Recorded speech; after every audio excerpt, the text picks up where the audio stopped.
Welcome to Science 360, the truth behind 2012. I'm Casey from Morehead Planetarium and Science Center. In this series of videos, we're investigating 2012 end-of-the-world claims and separating fact from fiction.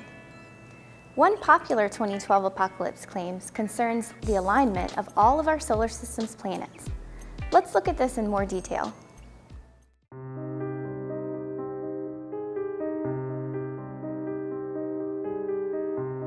On December 21st, 2012, the planets will align, causing the sun to wobble off its axis or be torn apart, which will destroy life on Earth.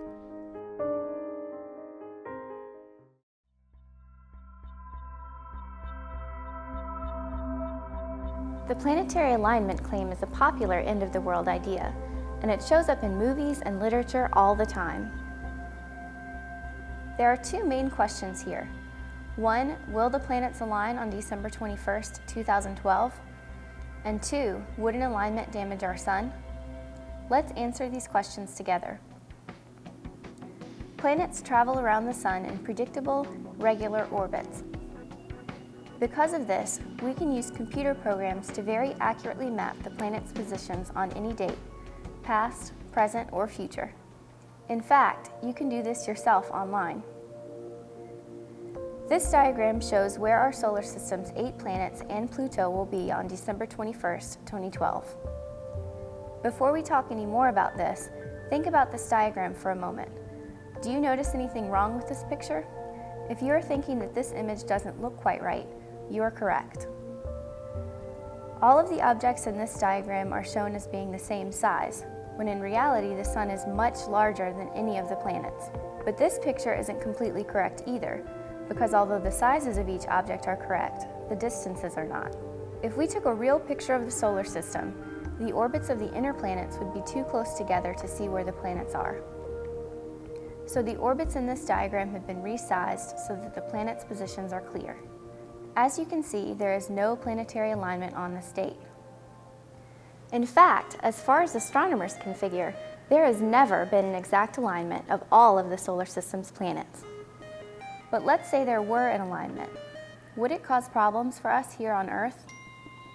The claim says that the combined pulls of all the planets would make the sun wobble off its axis or be torn apart. So we need to talk about the force that would be doing the pulling: gravity. Gravity works in both directions, so just as the sun's gravity pulls on Earth, Earth's gravity also pulls on the sun. But gravity depends on mass, and since the sun is about 333,000 times more massive than Earth, our pull on the sun has a much smaller effect than the sun's pull has on Earth. This diagram shows the correct relative sizes of Earth and our sun, although we're much farther away from the sun than this picture shows. The movement of planets around the sun does cause it to wobble a bit.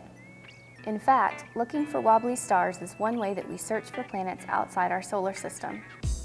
But the effect is very small. Even if all of the planets aligned on one side of our sun, it would not be enough to cause any damaging wobble, or to cause the sun to be ripped apart. Think of it this way. The sun contains about 99.8% of the solar system's mass. Saying that a planetary alignment could significantly change the sun's motion or rip it apart is like saying that 8 flies clustered near a bowling ball could create a similar effect on the ball. So what is the truth behind this claim? The bottom line is that there is no planetary alignment on December 21st, 2012. Even if there were, a planetary alignment would not damage our sun. Thanks for watching this segment of Science 360, the truth behind 2012. For information about more 2012 claims, be sure to check out the rest of the videos in this series.